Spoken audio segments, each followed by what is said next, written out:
Hi friends, welcome to East Trend. இந்த வீடியோவில் ரொம்ப சிம்பிளான அதே சமயம் டேஸ்டியான சாண்ட்விச் எப்படி செய்யலாம் அப்படிங்கிறத பார்க்கலாம்.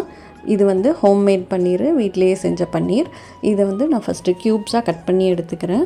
கட் பண்ண பன்னீரை நம்ம ஒரு மிக்ஸி ஜாரில் மாற்றிக்கலாம்.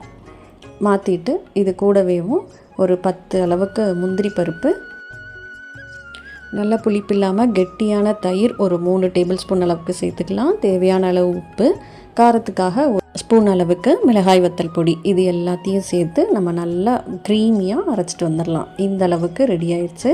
இப்போது நீங்கள் இதில் தேவையான காய்கறி எதுனாலும் சேர்த்துக்கலாம். நான் வந்து இன்றைக்கி வெங்காயமும் கேப்சிகமும் மட்டும் சேர்த்துருக்கேன். நீங்கள் இதில் பச்சை பட்டாணி, கேரட், பொட்டேட்டோ எதுனாலும் சேர்த்துக்கலாம். இப்போது இதில் இஞ்சி பேஸ்ட்டும், தேவையான அளவு உப்பு, கசூரி மேத்தி, இது 3ஐயும் சேர்த்துட்டு நல்லா மிக்ஸ் பண்ணி எடுத்துக்கோங்க. அவ்வளோதான். இதை ப்ரெட்டுக்கு நடுவில் வச்சுட்டு டோஸ்ட் பண்ணி எடுத்திங்கன்னா ரொம்ப ஃபில்லிங்கான அதே சமயம் டேஸ்டியாக ஹெல்த்தியான பிரேக்ஃபாஸ்ட் ரெடி ஆயிரும். இதை வந்து பேச்சுலர்ஸ் செல்ஃப் குக் பண்ணுறவங்களுக்கு ரொம்ப ரொம்ப யூஸ்ஃபுல்லாக இருக்கும். கிட்ஸு ஸ்கூல்லேருந்து வந்ததுக்கப்புறம் ஒரு 10 நிமிஷத்தில் ரெடி பண்ணணும் அப்படின்னா இது ரொம்ப ரொம்ப யூஸ்ஃபுல்லாக இருக்கும். கண்டிப்பாக ட்ரை பண்ணி பாருங்கள். நம்ம சேனலில் ஈஸி அண்ட் ஹெல்த்தி ரெசிபீஸ் நிறைய இருக்குது. கண்டிப்பாக செக் பண்ணி பாருங்கள். எப்படி இருந்தது அப்படிங்கிற உங்கள் ஃபீட்பேக்கை எனக்கு கமெண்ட் செக்ஷனில் சொல்லுங்கள்.